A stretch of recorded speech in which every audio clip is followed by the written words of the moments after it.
Yeah, I don't know how to fix that. Okay, just letting you know. Okay, well, I don't know what to tell you. Maybe tell your internet to get good. I mean, I'm trying. Black screen. Hey, we're live, by the way. Ooh, live! Yeah, And there's a noticed. black screen. Huzzah! We're live. And you know what that means. No. Oh, did we lose Josh and Doug?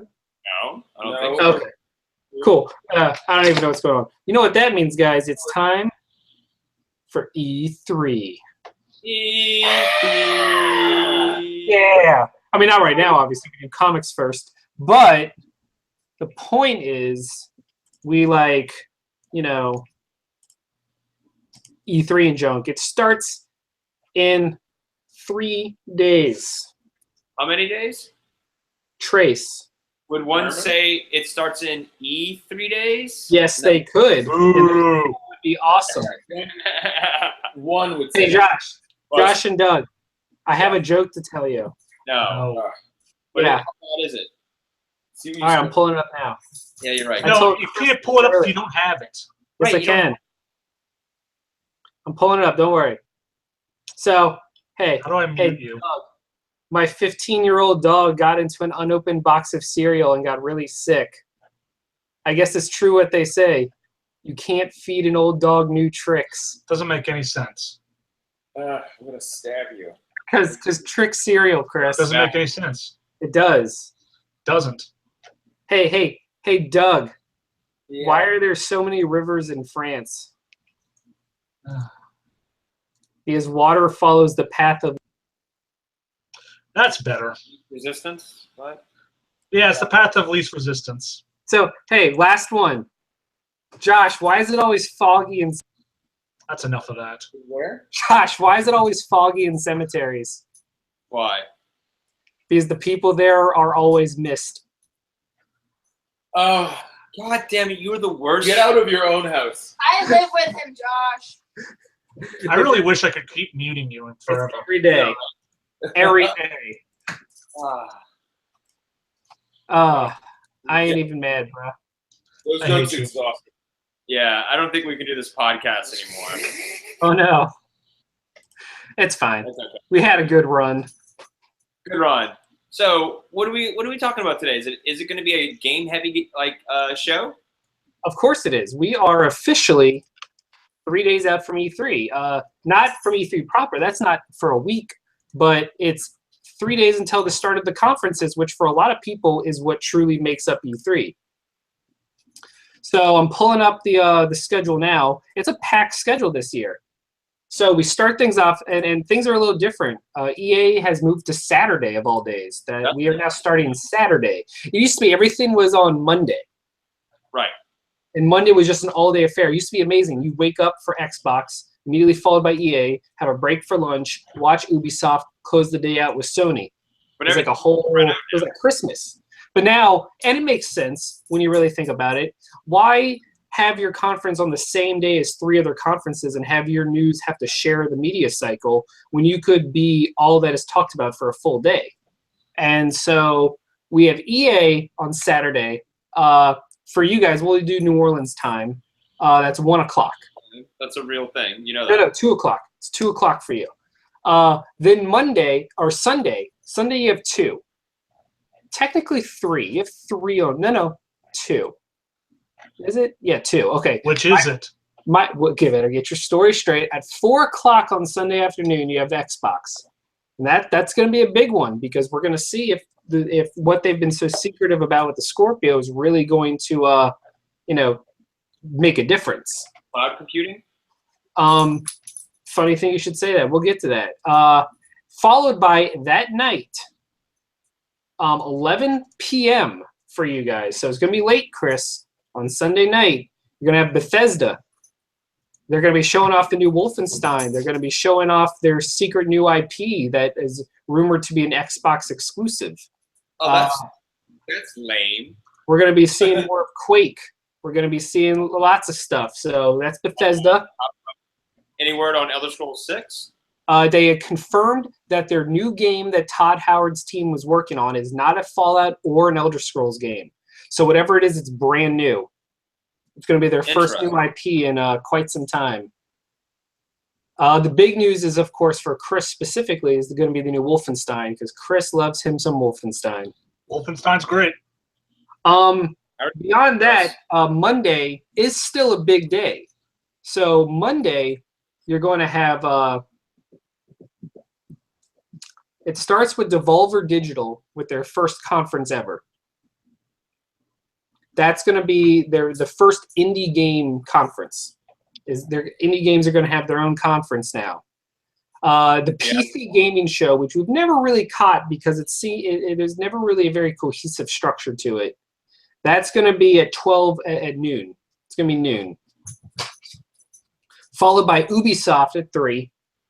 Followed by Sony at 8 o'clock at night. So rounding it out. And then Tuesday, you have Nintendo's Direct at 11 a.m. And that's going to be really quick. It's only going to be 30 minutes long. Which, that alone makes me more nervous for a bet than anything else. But then I remember that they follow up their directs with their Treehouse segments where they announce a lot more games. So, still got hope. Still in the game. So that is the timeline. I don't think. Okay. I wonder what this new IP Bethesda's going to show off, though. Like, What? I wonder what this new IP that Bethesda's going to show off. Yeah. The rumor is it's a sci-fi RPG. And it might be exclusive to Xbox, which makes sense. Not from a business perspective because you're losing out on PlayStation sales, but because Todd Howard has a massive hard-on for the Xbox and has said on multiple occasions if PlayStation wasn't such a factor, they would never release games on it. So, you can't win them all, guys. Sorry, Josh. I know you only have a PlayStation. Yeah. Chris, you start talking. I'm typing up the tweet. Okay. Shall we talk about comic book news? Yes. There's no. Okay.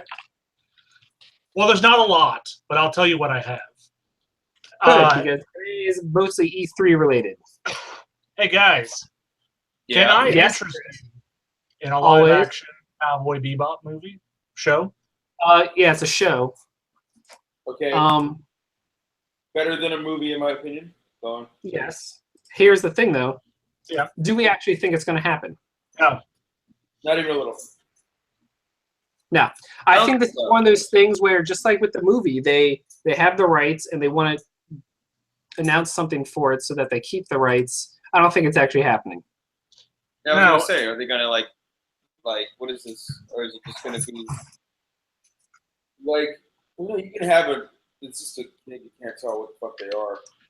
I have to see the dog, it's a cord, it's easily trainable. Very easily, just have to keep it from ruining taste. Or barking at nothing. You need, the key is, the only way the show happens is if you announce a Spike actor that everybody goes, oh, okay. That makes sense, yeah. You know, and I don't think it's going to happen. I think it's going to be a white dude or an Asian dude, but not, you know, it's always going to piss somebody It's not going to be Keanu Reeves. Like, well, I hope not. Does anyone really want Keanu Reeves? Keanu Reeves wanted to be Spike. I know. I think Keanu Reeves would be fascinating. After John Wick, I can believe it. No, I think Keanu Reeves, when he was Matrix age, would have been fine. But right now, if you're going to put Keanu Reeves in Cowboy Bebop, he's Jet Black age. Oh, yeah. Which I'm fine with. I just don't. I'm tired of like Nicolas Cage playing Ghost Rider. He's supposed to be the same age as Ava Mendes. Like, fuck off. You're 50. Just be a 50-year-old man. No. John Wick works because he's got all this history that we're supposed to know. It's Taken works because it's supposed to be an old Spike. Anyway, if you're gonna announce Spike, it needs to be like that guy who didn't get Iron Fist. I think that would make everybody go, yeah, let's watch that show. Because he played a drunken master. He was pretty good. But otherwise, I don't think it's happening. No, there's no way. Hey, who saw Misfits? Me, I really like that show. It's good. It'll be an American one. Well, who wants to see the American version? Nope. Sorry. Well, too bad. It's coming to Freeform. I have a legitimate question. All right, outside of The Office, which is the obvious answer, when has an American reboot of a British television show worked out? I feel like I know one, and I don't. I feel Office is the only answer, and that that eclipsed and went beyond its original. But yeah, no, it's just The Office and game shows, I think. I know Being Human was one. Weakest I didn't really I don't hit like the same level. No, the thing is, it's always going to be a toned down, neutered version. Right. And, really, and the problem is it's because the BBC does this thing where they have really truncated seasons, 6 to 10 episodes, and so there is no filler. Every story tells a point. Then you have America where it's 22 to 26 episodes and things get bloated. Yeah, you'll have a 6-year series that basically adds up to one season of an American show. Right. Yeah, I'm pulling it up. The ones that I've seen come over that never really took off would be Being Human. Yeah. Coupling, which was a comedy that was canceled after 4 episodes in America. Well, once again, a lot of these shows, when you neuter them, you cut out the point. Right. Coupling was Friends, only they all fucked each other, and they all talked about sex very frankly. Everything was talked about in a very, adult way. Plus, Gigaloop is So when you cut it down for American audiences, you're just making another shitty Friends clone. The IT Crowd never made it in America. The In-Betweeners never made it in America. Yeah, I'm just going through The Office is the only one I've seen that has exceeded its original. You know, making The Office and started doing whatever the fuck, with the actors they actually had. So I mean, that would be the thing I would say. Don't hew close to the original. Yeah. Just make one that's what's the concept? Juvenile delinquents get superpowers and they don't do anything very super with it. Okay. So that's your concept.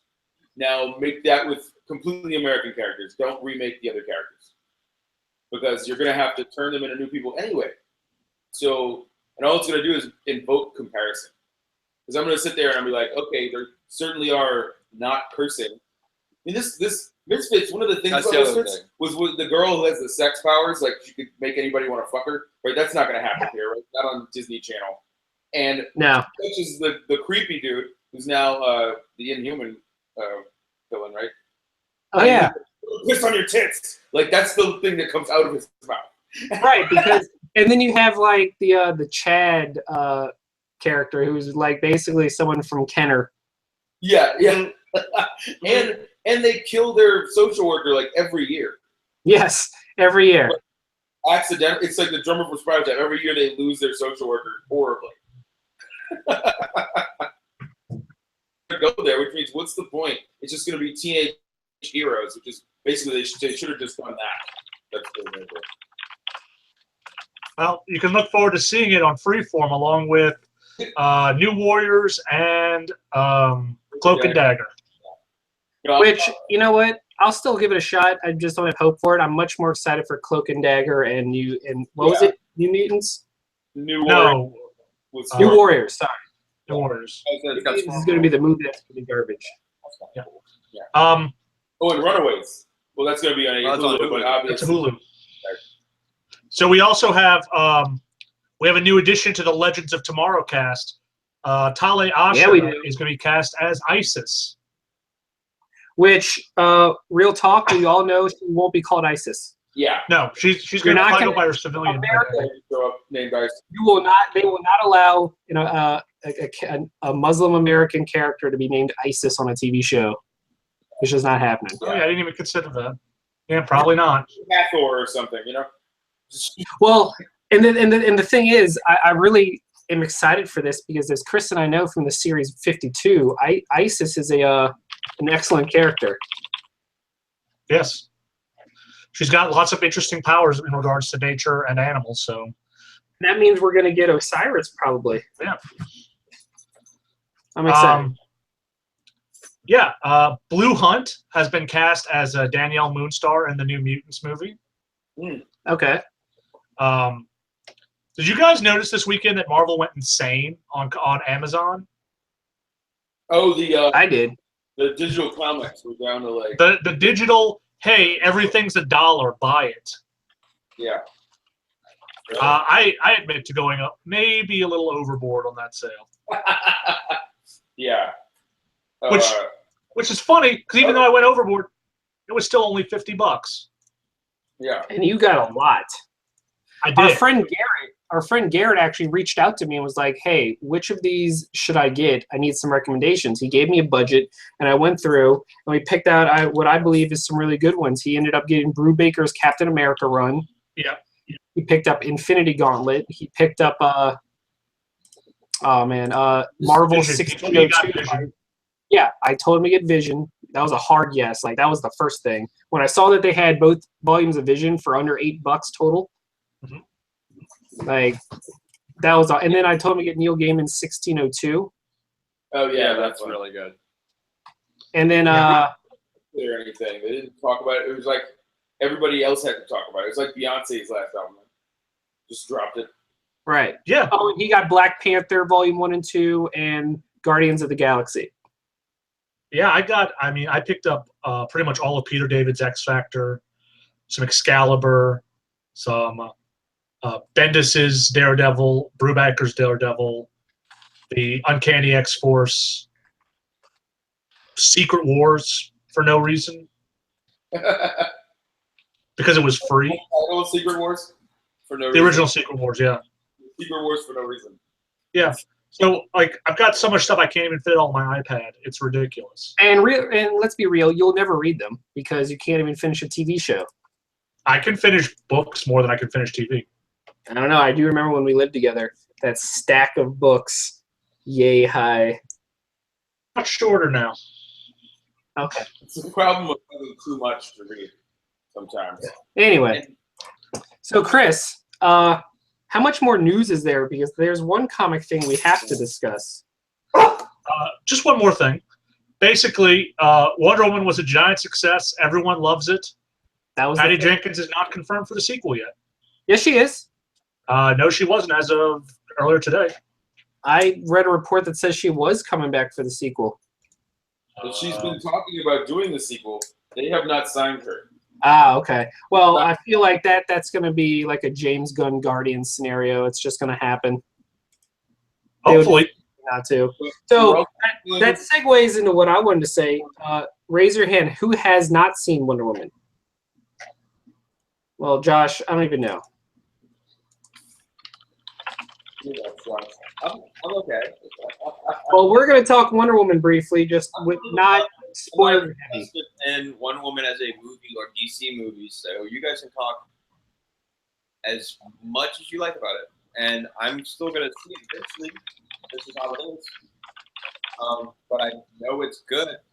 And I know it's better than probably the past DC movies that have come out in the past 5 years. Yes, can confirm. Yes, factual. But yeah, so what did everyone think? Briefly. Yeah. Thought it was great. Great. Wow. I really like the goat. I think she might be, people give her shit for not being that strong of an actress, but I think physically, she's like a really good physical actor.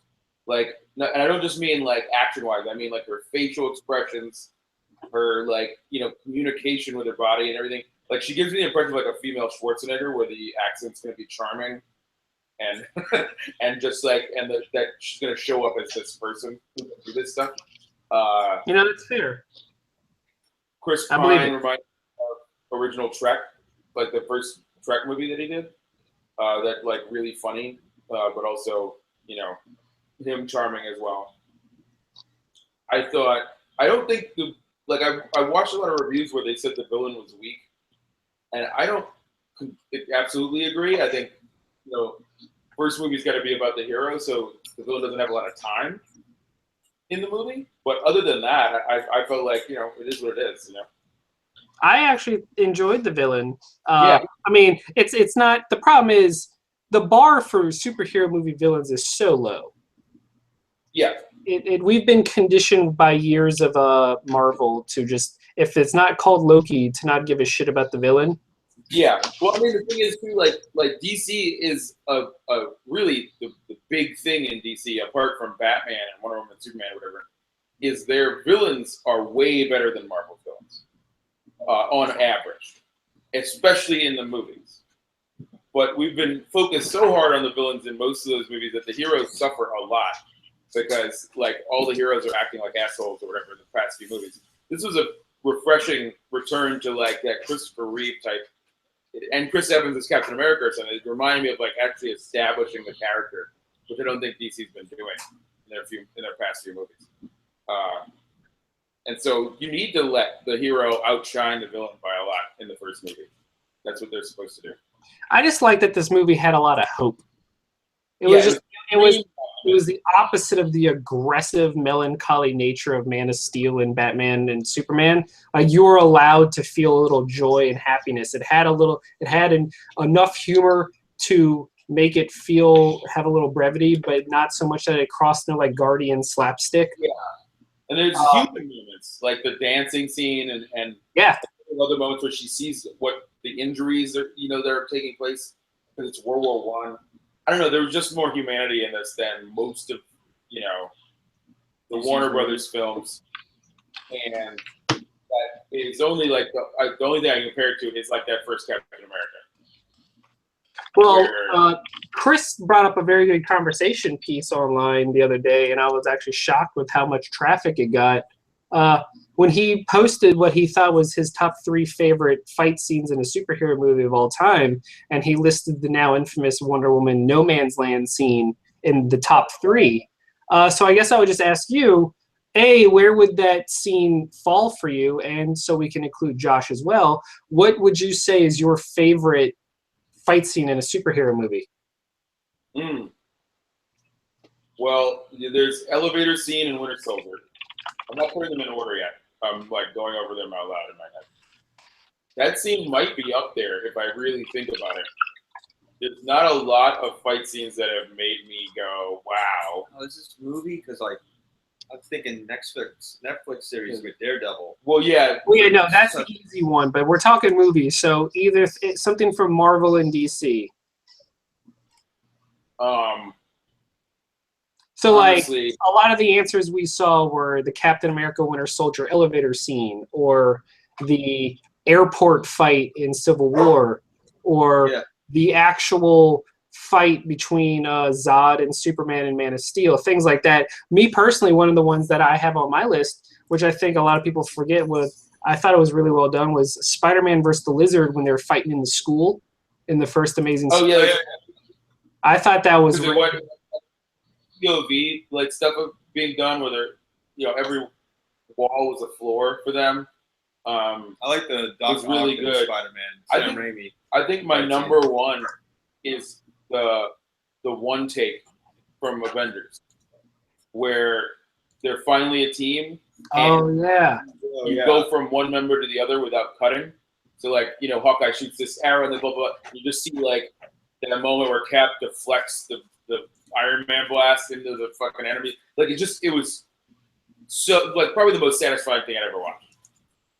And then the elevator scene in Winter Soldier. Really, the Russos have been the best action directors in the Marvel camp, in my opinion. Like as far as like doing a fight, like every fight in the last 2 Captain America movies has been really well done and intense. The Cap and Bucky versus Tony, for instance. Oh yeah, that's a. Yeah, I was just thinking about that just now. That fight scene, they showed even like a small snippet in the trailer, and that was a holy shit moment. Yeah. Which one? Just it was the end fight with Bucky and Cap, where they're tossing the shield and punching Captain America. Iron Man in the face. Oh man, just because that was that moment where you're like, oh snap, that like is brutal. This is going. Yeah. On my Facebook, I also mentioned the assault on the Xavier Institute from X2. Oh god. Which I rewatched yesterday, and it was the first moment that we got a hint that Wolverine could be the Wolverine we all hoped and dreamed Oh, for. when he's running through them. Yeah. When he pins that guy into the refrigerator, like, and leaps off the balcony, or not balcony, but the internal, whatever you call that. There's a really great acting moment from Hugh Jackman where they're in the kitchen. The guy's got a knife to his throat, and his cheek is healing, and he really kind of lets his berserker rage build until the meter's full, and then he explodes on this poor bastard. Yeah. And it's pretty great. Yeah, I forgot to think about the X-Men movies. There's some pretty good fights in there, and most of them are with Wolverine. There's also the Nightcrawler assault on the White House someone mentioned. Yeah. Yeah, that was the big one for me. Like that to me knocked up the level on all the superhero movies. When I saw that, it was so well done. And yeah, I like that Doc Ock fight. Oh, Especially starting with where they're in the restaurants with the Spidey sense. Anyway. Yeah.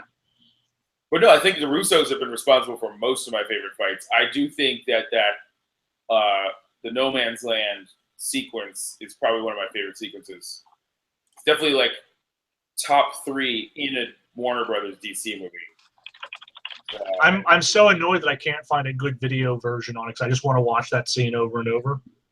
And it was a defining moment too of like this. No, we don't have time for this, And it's like, well, that's what I'm doing. So fuck off.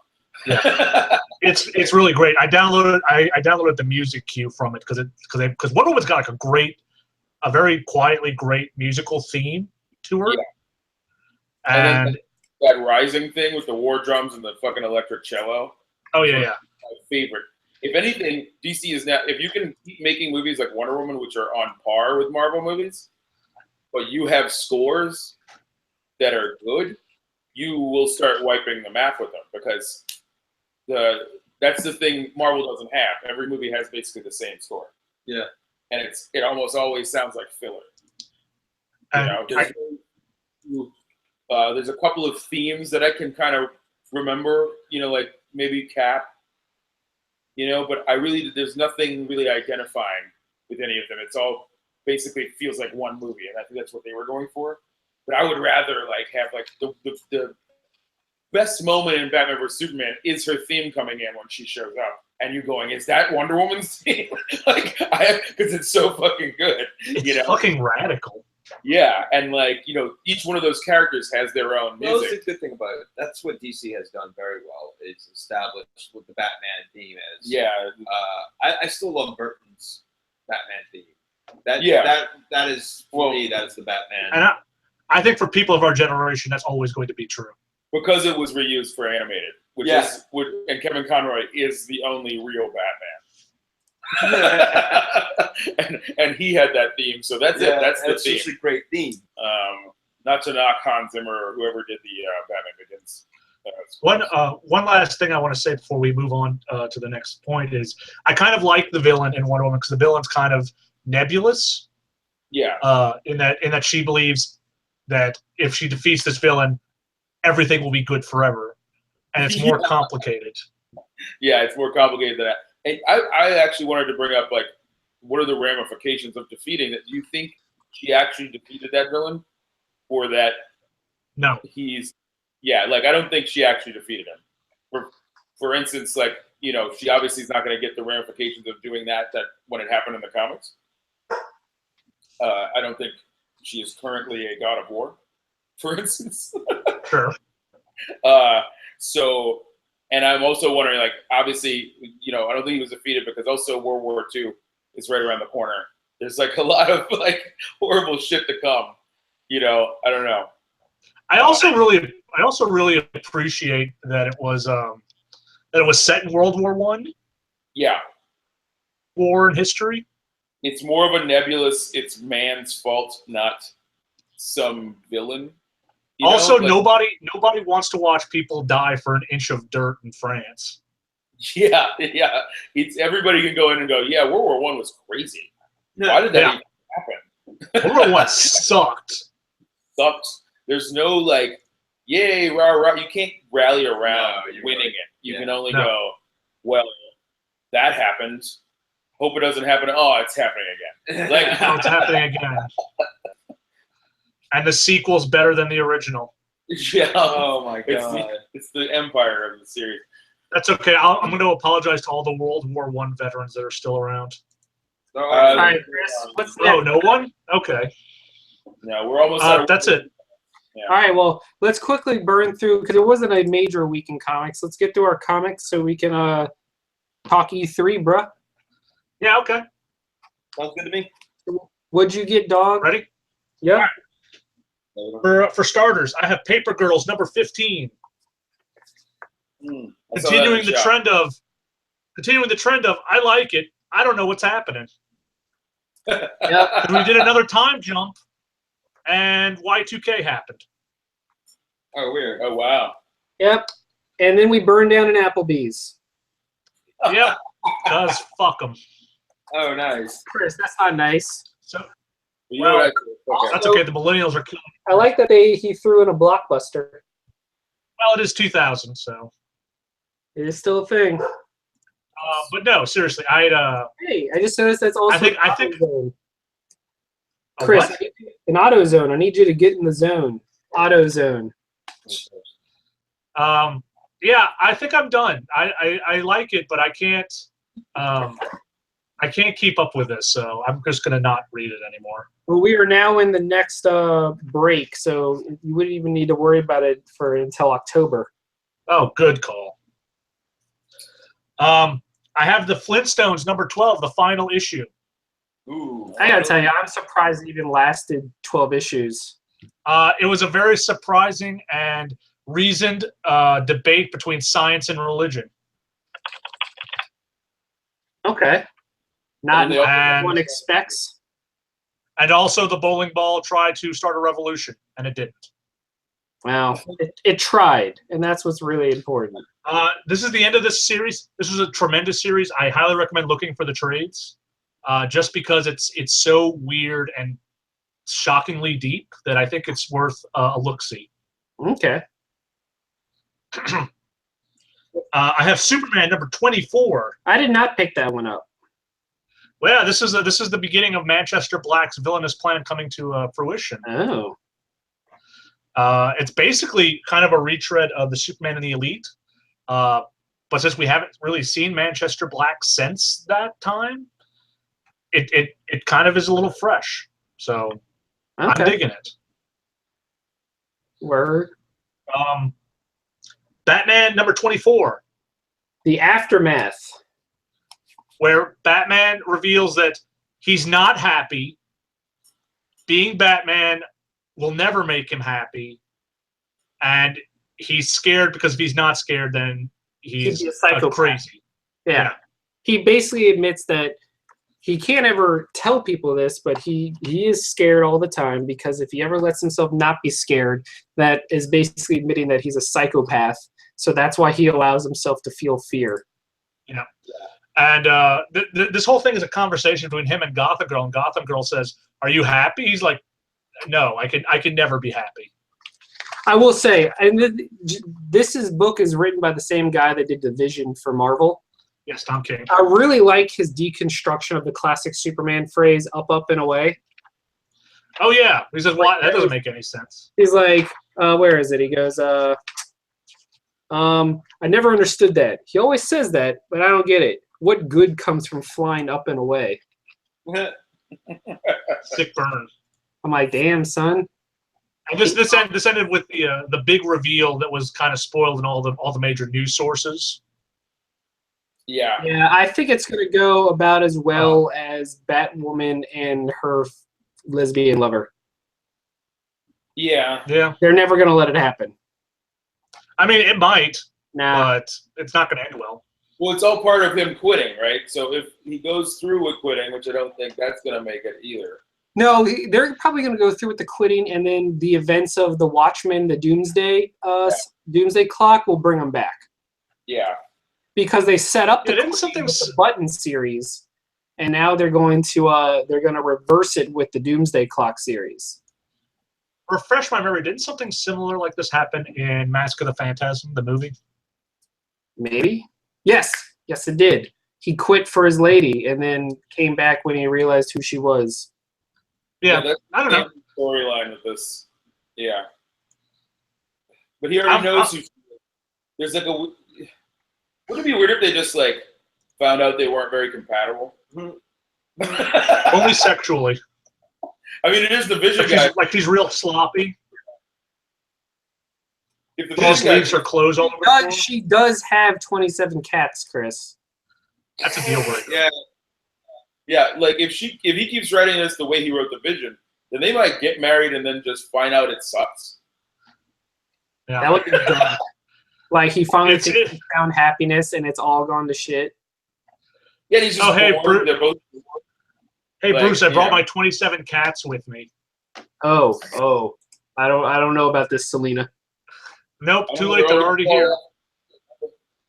All right, Chris. What else? I have Spider-Man number 17. Miles Morales working out some anger issues by trying to beat up Hammerhead To death. to death. It got dark, which It didn't I go love. I love a book that got this dark. Features a character called Gold Balls. It never stops being funny. Fucking gold balls, man. Trying to bring some levity to the table. Good. It's rough, man. Don't fight Hammerhead. I think my favorite part is Hammerhead going like, I don't want to fight a girl. I don't fight girls and children. And then the teenage superhero's like, take me on. And he beats her down and then yells at the crowd around him like, look, tell the cops I didn't kill her. I could have, but I didn't. I'm walking away. Yeah, that was kind of cute. That's very in touch with Hammerhead's aesthetic. Yeah. I have Iceman number 1. That looked like fun stuff. I didn't even think about that one. Yeah, this is the beginning. This is original flavor Iceman. Kind of trying to readapt to his life because young Iceman is out and is free and he's got a boyfriend, but adult Iceman is still coming to grips with the fact that he is a homosexual man and life is not great because he's been too busy fighting criminals his entire life. Yeah. So this issue is basically just him trying to get a grinder or an OkCupid profile set up while fighting purifiers. That sounds amazing. It's really good, and I think it's really interesting because we could talk about young Iceman and his boyfriend until the cows come, but adult Iceman who has to live with this now after having the canonical 50,000 girlfriends Iceman has had, is way more interesting. Yeah, that's a story worth telling. Yeah, it's also really interesting to me that we still have all the young X-Men around right now, and my brain refuses to I just can't get my head around how that's not fucking everything up. Yeah, why isn't this causing massive fluctuation? It doesn't matter. It really doesn't. But I kind of love that they're still around because it allows you to have double the stories with them. Yeah, and there's this compare and contrast thing going. You know what I mean? Yeah, like the Jean Grey series is very good about that. Yeah, it's interesting. I have Daredevil number 21. All right, if I may. You may. I really enjoy this start of this new arc because he's going to have such lofty goals and they're all going to turn to shit at the end because there's no way his plan to remove crime forever is going to be successful. Daredevil. I'm not 100% sure what his plan is. Me either. But it's gonna be although I'm not a lawyer, so. All I know is Daredevil is setting forth a plan that's going to radically change the way law enforcement and courts interact with costumed vigilantes. I think if I had to guess, his end goal is going to be that testimony by vigilantes will be admissible in court. Oh, that'd be pretty good. That's because it ends with him as Daredevil in court testifying against the criminal he brought down. Yes. But it had to be very specific that he did not attack the villain and bring him down. Luke Cage did, and Echo. He was just there as a witness. So he can't be claimed to be the guy that assaulted the villain. He's just there as a character witness. And so I think he's setting the precedent. He just needs one big win to set the precedent that superheroes and vigilantes can testify against these villains in court. Without having their identity compromised, I assume. Exactly. That's my take. That is my guess. I don't know. I'm excited because this series has been very interesting. Oh yeah, you can't go wrong with Charles Soule. Yeah. Still feels weird calling him that. It's Soule. Well, All right, it's not. Keep going. What you got, Boo? Finally, I have Doctor Strange number 20, the end of Jason Aaron's run. Aw. So does that mean it's the end of your run on the title? Well, because the Dennis Hopeless run starting in Secret Empire, so yeah, until Secret Empire's over. That's a wrap. This story is interesting. It feels like Jason Aaron. You remember when Greg Rucka took over Punisher and he set up Cole Alves Yeah, as like the Lady Punisher? and it was Well, amazing.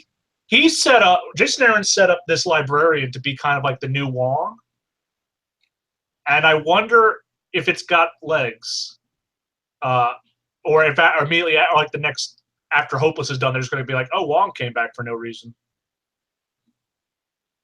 Okay. I don't know. It was really great. I don't normally love who's on art, but I don't really love Bocciolo's art. But I think this is the book that gave him a chance to kind of spread his weird wings.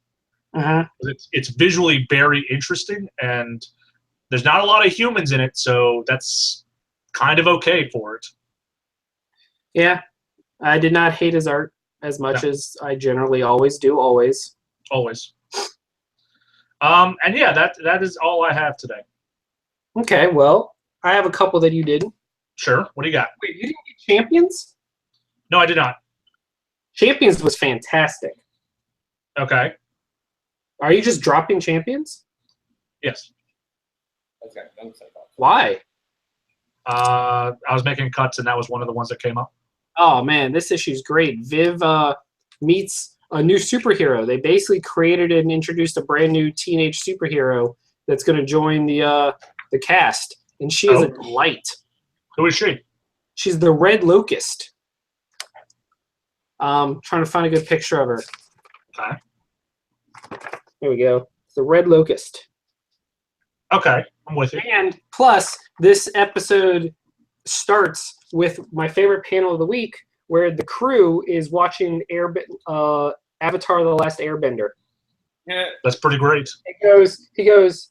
Let me see if it can. There. You remember Cactus Juice, and then the song is playing Secret Tunnel. That's pretty great. It was. This issue was fantastic. I don't know why you dropped it. You're a fool, and now I hate you as a person. What else is new? I don't know. We got the new Outcast. There we go. That's all I have to say to that. New Green Lantern. The current arc is it's okay.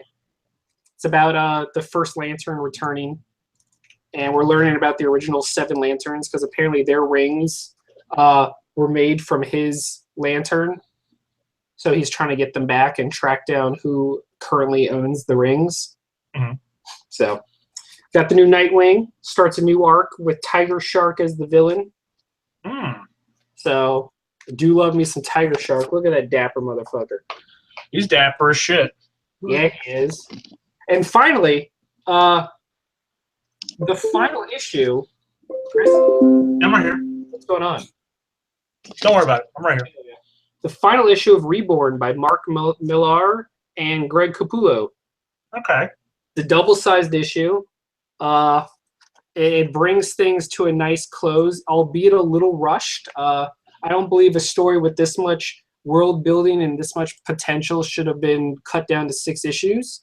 But, you know, Mark Millar's got to move on to the next thing that'll be optioned for TV and movie. He doesn't have time to worry about a single story. That said, I would place it below Chrononauts and Huck, but above stuff like Nemesis and Jupiter Legacy. Or Jupiter Ascending, whatever that series is. It's Jupiter's Legacy. Yeah. I'd put it in the middle. I enjoyed it. It's elevated by Capullo's art, no doubt. I believe if it was a lesser artist, I would have been less inclined to keep going. But overall, very enjoyable. just not Millar's A game. However, it does continue the trend of him not devolving back into his shock for shock's value, or like shock for shock's sake. Well, that's good. He had that like 5-year period where everything he tried to one up the shock value of it. It was like between, what was it, Wanted, Nemesis, and Kick-Ass. Yes. Yeah. It was all like, how can I like gross out and freak out people with my work?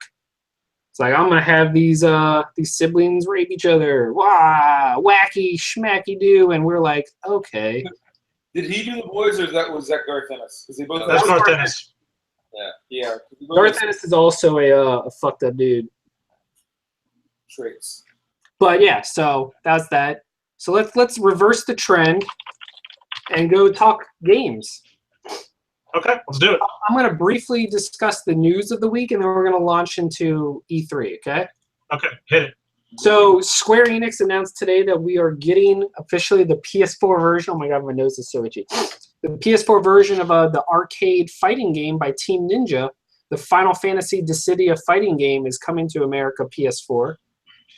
It's going to be awesome because I enjoyed the PSP games very much, so we're going to get the PS4 version now. So is this a port of the PSP ones, or is this a separate entity? Oh no, this is a brand new game. They came to arcades first, and now they're bringing it kind of like how they did with Tekken and Street Fighter.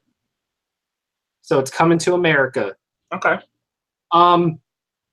Whereas surprise, Kojima is not going to be at E3. We will not be shown another head-scratching Death Stranding trailer. You think, what is that, going to be later on at the Tokyo Game Show? Yeah, that's going to be a Tokyo Game Show showing, I believe. Actually, I'm not even sure about that. Kojima plays much more to your Western audiences. I think we will see it at PSX. Okay. If I was a bet man, it would be on show. We might even see the first glimpse of gameplay, like a vertical slice gameplay footage. But yeah.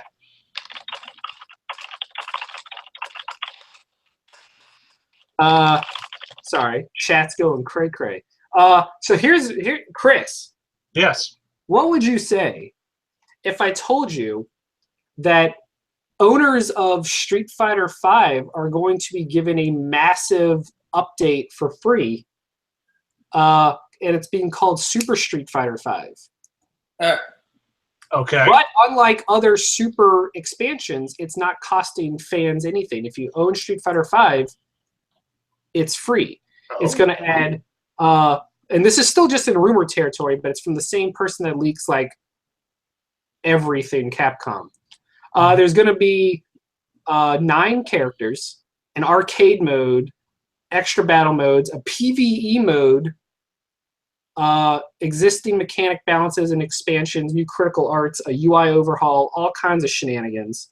And the big surprise is that they're just, I mean, Street Fighter V is a game that did not come out the gate strong. I mean, it did. Other fighting games wishes they could hit Street Fighter sales, even bad Street Fighter sales. But the fact that each update, each character progression, they took from the Killer Instinct model with seasons, where each season they're releasing 4 to 6 new characters, new stuff like arcade mode, story mode got added, new characters have been added. And it helps that Capcom's clout in the fighting game community means that every tournament is going to have a presence. Like every tournament is a Street Fighter V tournament is the main event. And that is the advantage Street Fighter has over other games. It's kind of unfair because there are technically better fighting games now. Even Injustice 2 has its own niche, but then you have like the new Guilty Gear, the new Blaze Blue. You have even Killer Instinct. Tekken 7 just came out. But Street Fighter will always be the king because Capcom sponsors all the national and international tournaments. So, womp womp. Still, I'm glad they're getting all that stuff for free. Oh yeah, if they were charging for it, it'd be a big difference. Yeah. Other than that, the big news is the tone deaf comment made by a certain Sony executive this week, because he was explaining Sony's stance on backwards compatibility, which was the reality is it's a feature everyone claims they want, but few people use. And while the data isn't quite there, Ars Technica just did a huge investigative report where they sampled from like 10,000 Xbox users and found out how much of their percentage of time is actually spent playing backwards compatible games. And whether or not the data is accurate or not, it's still not a significant chunk. So the problem with PlayStation is the cell architecture of the PS3 is a nightmare. So emulating it was never going to be easy. So they came out and said, it's not a focus for us because it's not feasible based on the amount people play it. What are you guys shaking your head at? We're laughing at this dog. Yeah, this Oh, okay. No, but the way he says it, he then follows up a very rational statement with, and recently I was at a Gran Turismo event and they had Gran Turismo on PS1 and I said, that game looks so ugly and archaic, who even wants to play stuff like that? And I was just like, oh, you dumb idiot. Like, you just set off, and it's been days of just fanboy console war bullshit because you had this one exec say the dumbest thing. Because you know what? There are lots of PS1 games that I would love to play on PS4. Like, fuck you. Yeah. And so, whatever. But that is basically the news. Yeah, backwards compatibility I think is a bigger issue at the launch of the system, and then gets less important as the system goes on. Yeah, it's really about not having It's a great talking point in the early days when you don't have all your games out yet. But I mean, we're entering the point where there's too many games. The PS4 has had too many games this year that I couldn't even play old games and still have time to play the new ones. Like, it's been disgusting. And that's only if you have one system. You throw in the Switch, you throw in the Xbox, you throw in Steam. Who has time to play old stuff? I don't know. Yeah, but I also like having it there just in case. Yeah, exactly. I think Xbox did it very well. Xbox, I've come to the conclusion that pre-E3, the way they break down is PlayStation 4 has the better games. Xbox has the better services. Between Xbox Live, Xbox EA Access, Games with Gold, and now the Xbox Game Pass, where for $10 a month you have 100 games to choose from, there's a lot of options for fans that PlayStation just does not have. Oh, and backwards compatibility, between backwards compatibility. So they have like 5 features that PlayStation doesn't have. And I think that adds a lot of value to this console. But at the same flip, PlayStation just has the actual games that I want. So that's my take. That's Matthew's hot take. So let's talk E3, bitches. You've had a week to think. Okay, let's talk. We're going to go from conference to conference. And like I said, give me what you hope from each conference and what that conference needs to do to win you over. Okay. Conference number 1. We're going to go in order of the way that they're coming out. So EA. What does EA have on the docket for you? And if you want, I can go over the stuff that has been confirmed for each event, and then you can play off that, or if you just want to go. We can do a combination. I'm okay. Okay, well, EA has their standard fare. Every sports game is getting a... Yeah, exactly. They did just unveil the new Need for Speed. Need for Speed's finally making a comeback with Payback. We're going to get the first campaign and gameplay footage of Battlefront 2. We're going to get new content for Titanfall 2. And then there's several rumors such as Plants vs. Zombies 3, Titanfall 3, Dragon Age 4 might be showing up. BioWare has a new IP, 2 new IPs that they could show. There's lots that they could do. EA's is always, unfortunately, probably the blandest just because half their show is spent on sports. But when they always encompass I'm trying some to of the think. top-selling games every year. If So let's go in a EA row. Doug, Yeah. hit it up. Dragon Age 4 and the clarification on the new IP that the Andromeda guys got moved to, whether that's actually Dragon Age 4, because I think one of those new IPs could have been a smokescreen. and just seeing if it's worthwhile. Like I mean, like if everybody from Andromeda, if I'm not getting Andromeda 2 because they dissolved that team to be on this new IP, then I want to know what the new IP is, and I want to know like, and if it looks good, then they win. I mean, that's me. But here's the question: is what I have hope about. You know, all the rest of. Do you want them to make that announcement even if they don't have much to show? Like, do you want them to do what they did that one year where it was just a bunch of devs talking about the game they want to make, and even if they have no footage? I would rather I want a teaser or something, you know, like it doesn't have to be gameplay, it doesn't have to be even much content. Maybe a title announcement and then talk about what the content is. They should be a little bit into it though by now, you know. Maybe some storyboards or design work. Even something more. The game's Dragon Age Inquisition was out 3 years ago? Yeah. But I mean like for the new IP. Oh yeah. If it's Dragon Age 4 that everybody got moved to, then they should have something to show. Yeah. If it's a brand new IP that they got moved to, my other theory was that it's actually not a new IP, like brand new. It's a new IP in that they've never had it before. Interesting. That they might have a license. Well, we do know that one of their projects is called Project Dylan, codenamed. And they call it that because it's named after Bob Dylan, because they say they want this game to be referenced and like pointed to for years to come. And I'm like, damn, that is a lofty goal. Yeah. That's the type of thing. Like, yeah, I want to see what they've been working on, that they needed this many people, they needed this, you know.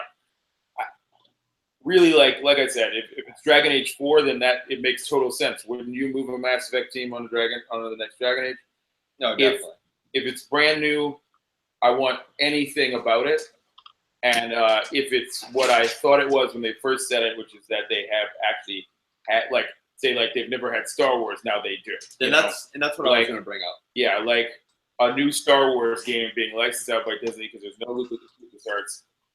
Like, what if their new IP is actually that fucking Boba Fett game? Like, or a new Knights of the Old actually being made, a new Knights of the Old, anything. Right?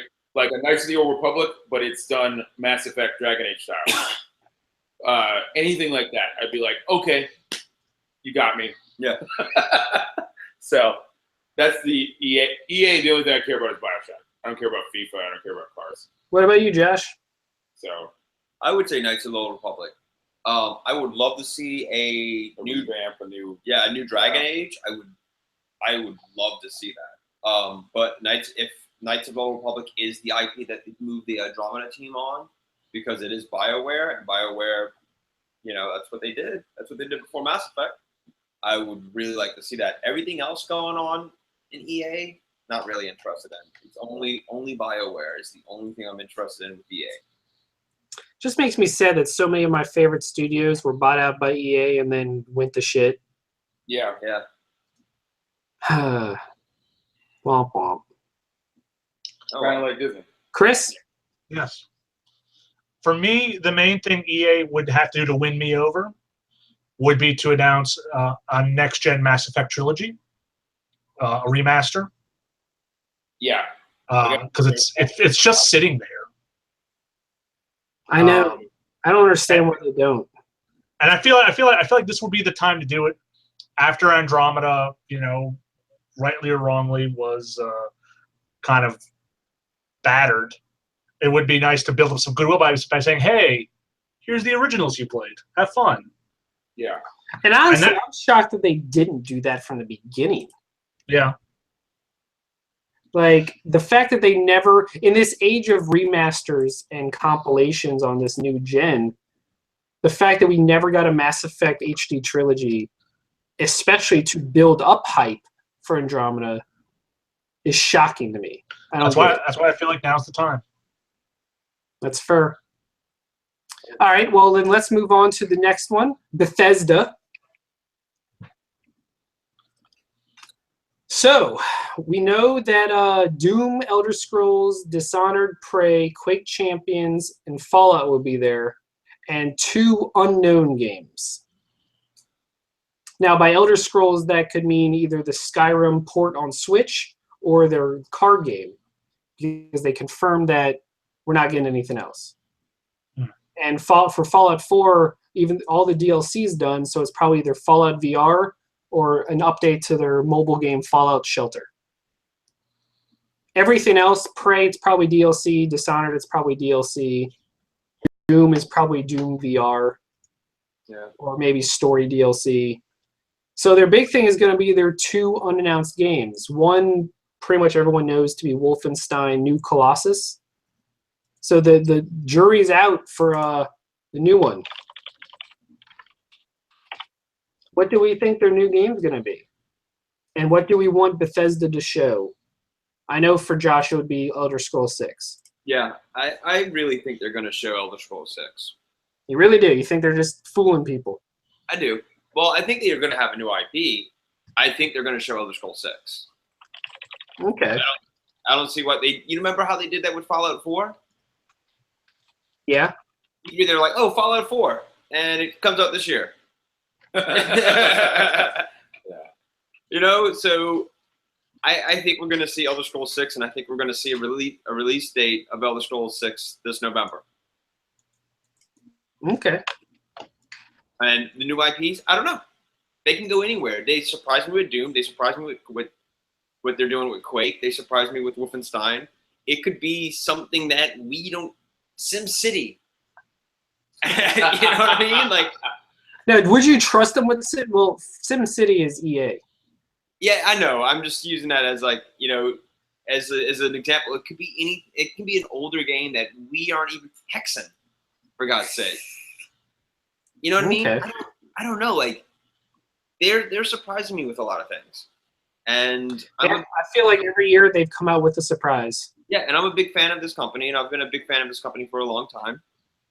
Even though you don't really care for like the Fallout or the, you know, Skyrim games, you have to admit like Wolfenstein was really good, Doom was really good, Prey apparently is supposed to be really good and enjoyable. So I really think we're gonna see Elder Scrolls 6, and we'll see the card game, we'll see the Elder Scrolls card game, but with the new IPs, not sure. So, Chris? I don't know. Blade Runner. I'm not sure what to expect from them, because I think they're going to launch something like Fallout Shelter, something that's kind of quick and disposable to build up interest. But I'm not sure I could put a finger on it. Elder Scrolls 6 is as good a bet as anything. I don't know. I honestly don't know what they would need to do for me to win. You know, focus on the games, focus on the DLC, the stuff that's already come out that has a track record of success, like Doom. If Doom can get a DLC pack like the Wolfenstein, the New Blood, or the Old Blood, whatever the standalone DLC for Wolfenstein was, if it can get something like that going, like a nice little 4-hour chunk of Doom, that's a win as far as I'm concerned. Okay. Well, next up we have the PC gaming show. We're gonna skip that one.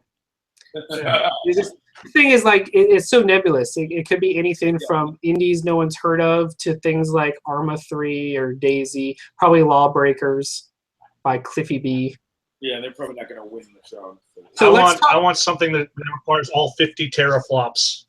all the flops. Let's do Ubisoft. Yeah. I think Yes. Ubisoft has the ability to be a standout show this year.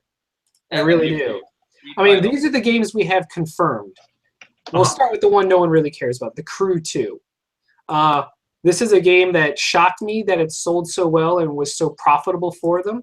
Like, I thought it died and was a bomb, but apparently it was massively profitable for them. So good for them. The Crew 2, we know we're getting South Park. We know we're getting Far Cry 5. And we know we're getting the debut of Assassin's Creed Origins set in Egypt. We also know we're getting Mario, the Mario RPG with the Rabbids, and Division's Year 2 content. So the question is, what else is there? Because they said that there's going to be a new IP and a few surprises. So one of these games is going to be a brand new game. So that's going to be cool. So what do we hope to see from Ubisoft, and I'll start with Chris because I Yes. think I know his answer. Yes, the main thing I want to see from them is the new Splinter Cell, which the rumors are that they're working on one. Beyond that, I think Ubisoft is a company of great ideas and lackluster execution. We were promised Ghost Recon, this open world kind of shooting game, and everyone said, "Oh, that's cool," and then no one played it. I'm going to stop you right there. Wildlands is the #1 selling game of 2017 overall. Okay, well, ignore that one then. But stuff like that, like The Division. So I Here's don't the know. thing about I hope Ubisoft Splinter is Cell that comes out. we always see that comment right there is perfect. These people assume that these games don't do well when they come out. Last year, Division was one of the top-selling games. This year, the #2 top-selling games of the year are Wildlands and For Honor. But no one talks about them. But these games have these huge user bases.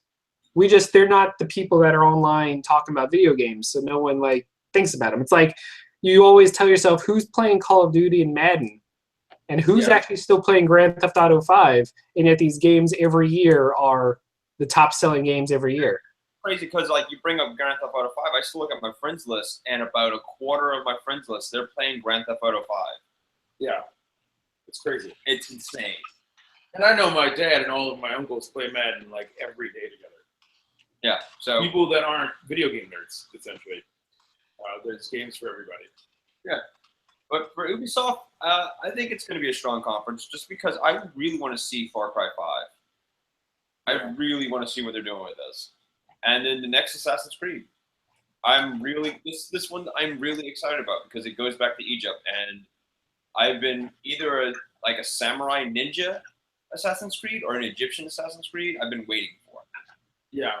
And I think this is a good outlet for us to actually get a samurai ninja Assassin's Creed.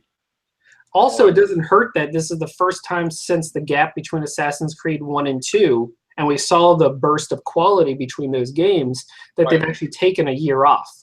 Yeah. Yeah.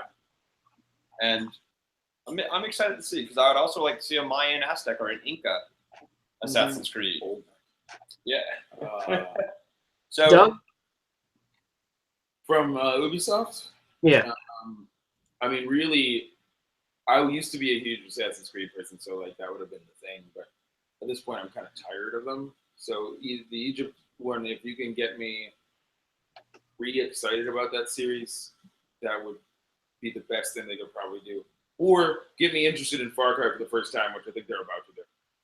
Because I like the story angle of this one. The one that's pissing everybody off. It's gotten me really into it. I saw those first posters and I was like, oh, okay.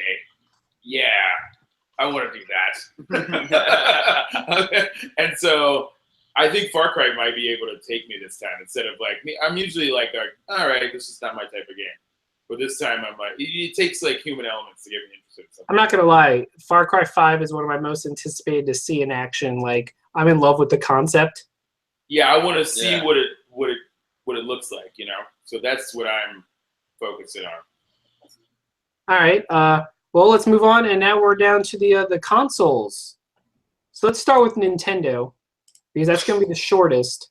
They only have a 30-minute direct, but then followed by days of treehouses. And last year, they announced more games during their treehouse streams than they did on their actual E3 direct. So probably expect that to happen. The only officially announced games to be at E3 are ARMS, Splatoon 2, and Super Mario Odyssey. So what would it take for Nintendo to come away with a win and make you go, holy shit, I need to buy a Switch? Metroid. I was waiting for someone to say yeah, Metroid. I thought it was you. But I don't think that's going to happen. If they're going to show off Mario Odyssey, there's no way they have Metroid. There is no way. Well, they launched with Zelda.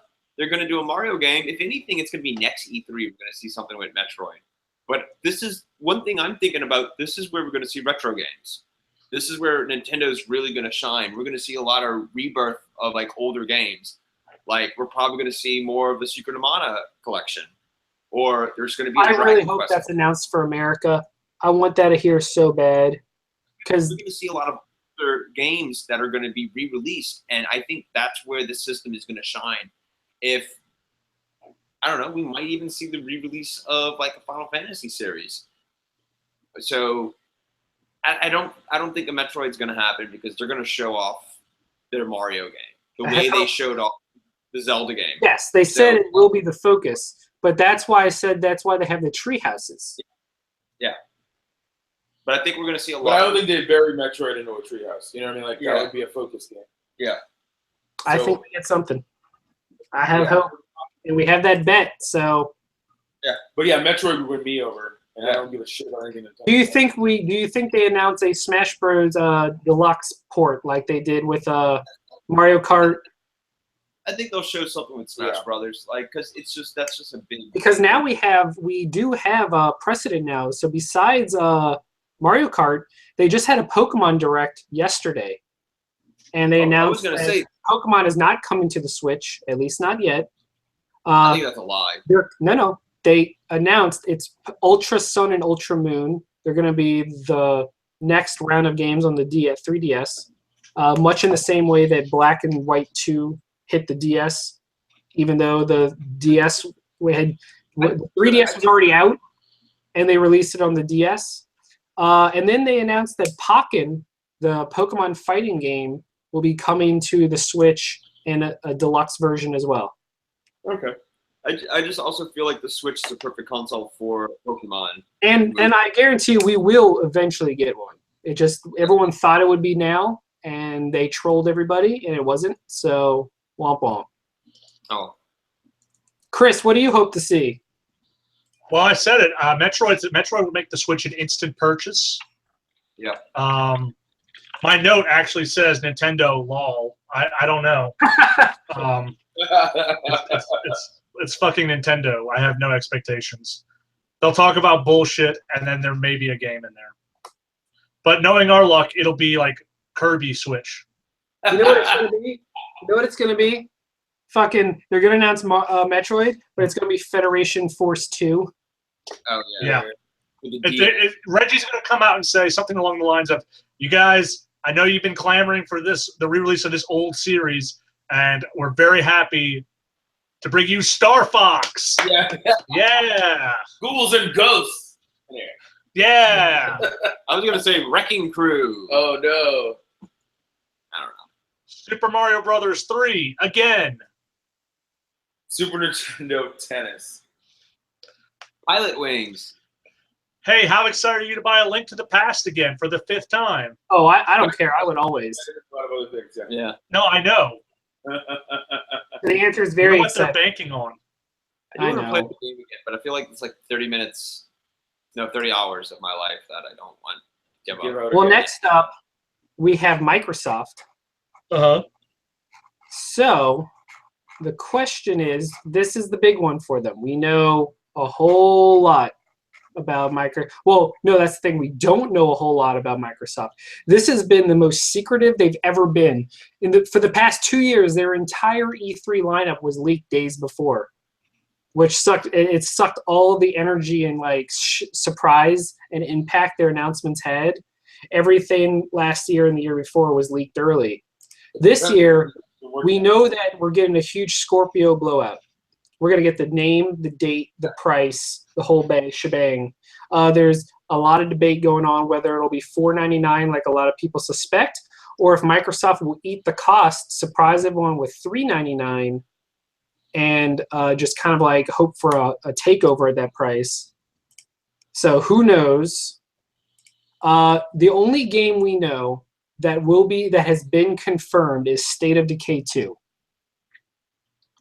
That is the only game they've confirmed. Now, the two that we know will show up is Sea of Thieves by Rare and Crackdown 3, which insiders have said is going to be the game that shows the Scorpio off to its fullest and really blows people away.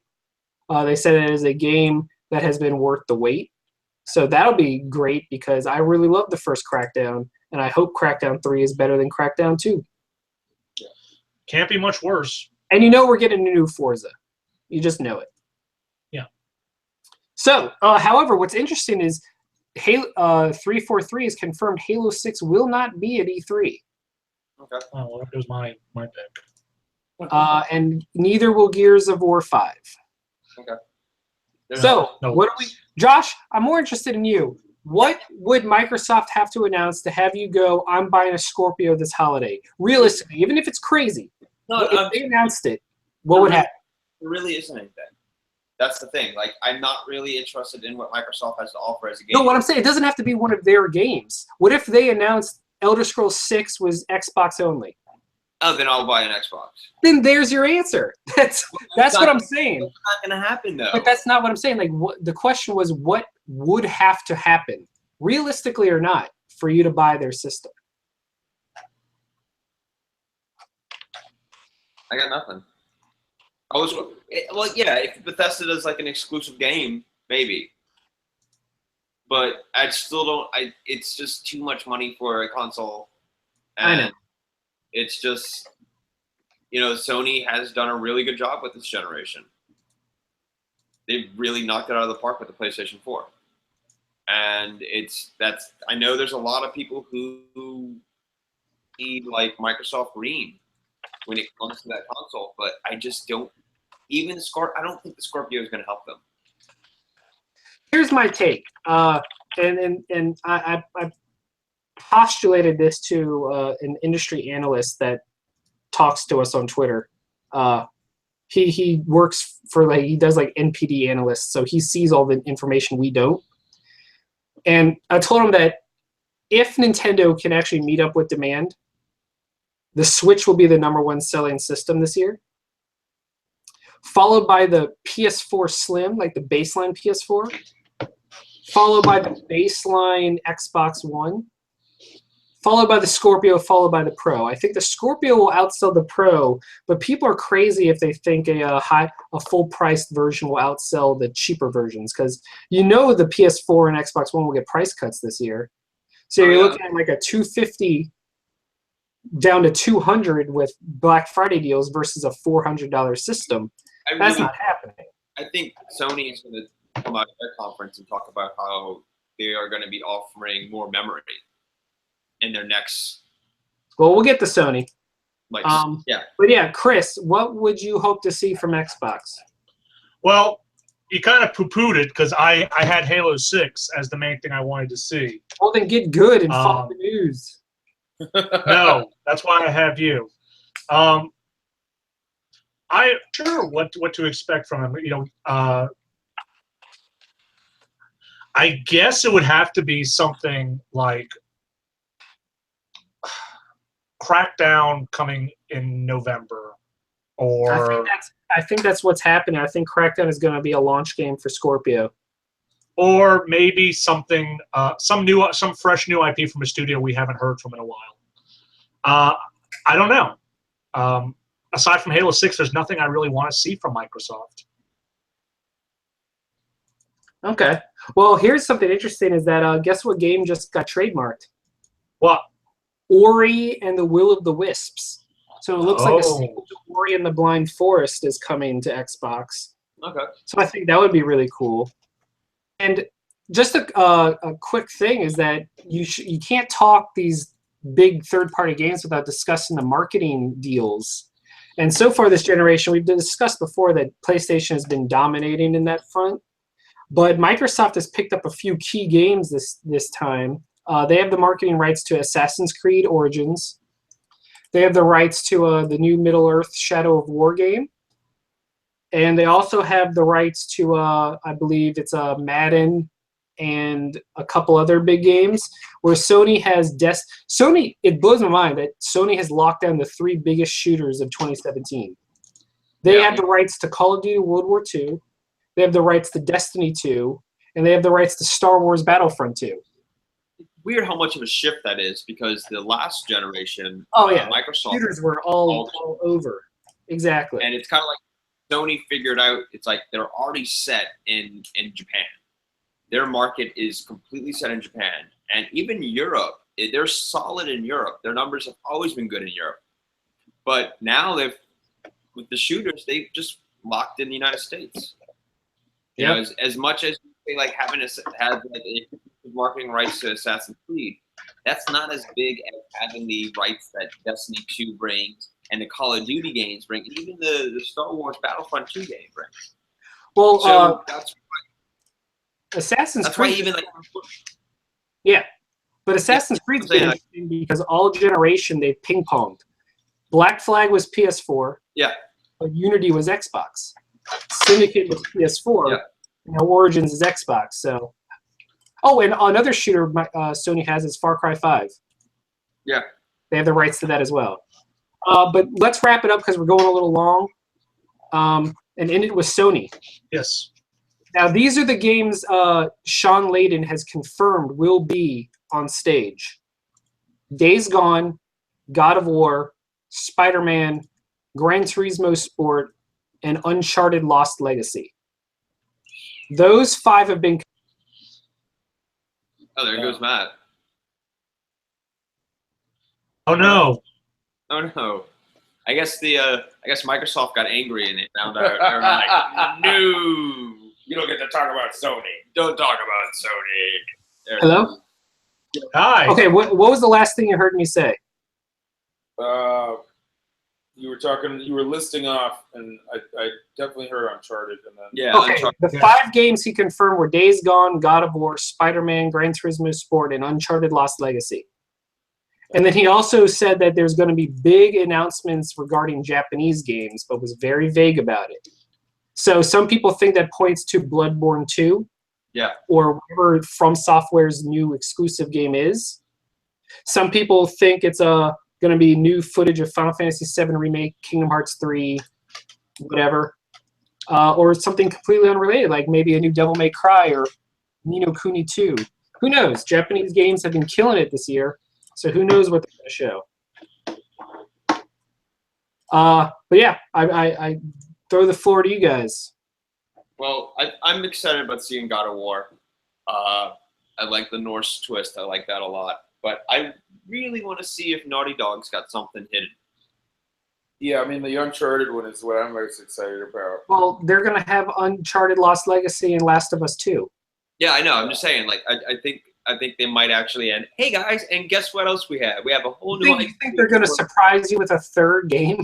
Yeah. Yeah, Naughty Dog's been busy. I don't know. Yeah, or I would really like to see another Infamous. Actually, Yeah. that was I would my like- thing, is that we don't know what Sucker Like- Punch has been working on. I would love to see Sucker Punch come out and be like, "All right, guys, we've been working on this," and then it's like I think a whole that's new Infamous. going to be the no, it's not going to be Infamous. We know that for a fact. We know that they've ever since Second Son came out, they've been working on a brand new IP. Okay, cool. So I think this is going to be Okay. when we find that out. Personally, Yeah. I hope, And it is because I love it. like I was. This is. Are we losing everybody? Is it just us now? What? No, I'm right here. Now still you're in. back. Okay. Okay. No, I just think it's going to be. I really hope. Like I'm sorry. Like I was saying, like I don't think Microsoft can really do anything to lock in because they don't have the games that Sony has.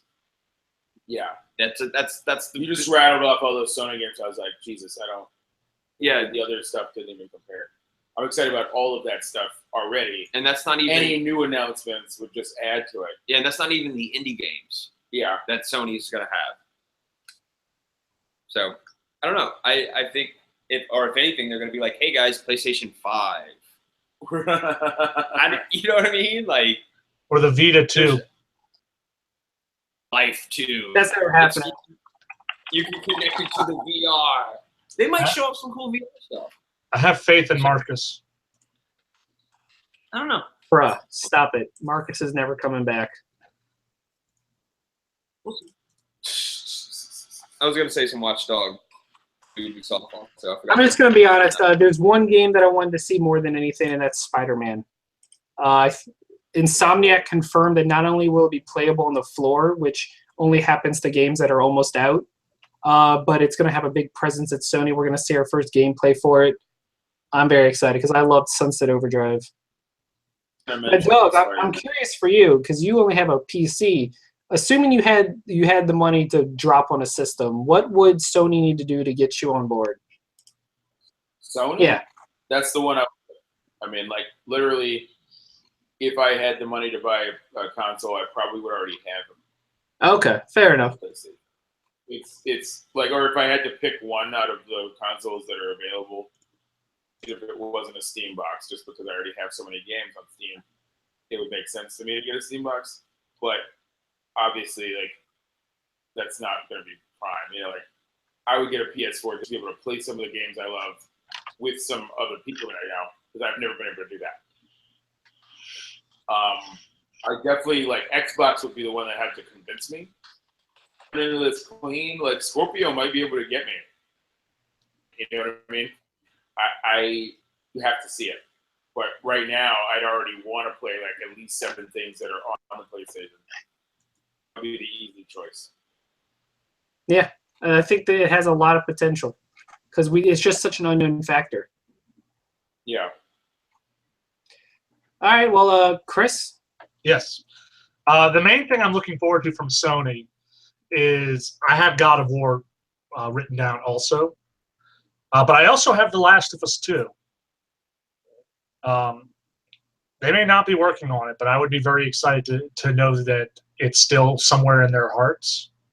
Oh, they are working on it. They have 2 teams going. Good. I don't know that it would make sense to work on Infamous if you've got Spider-Man. Spider-Man. Huh? Spider-Man. Spider-Man. Yeah, Spider-Man.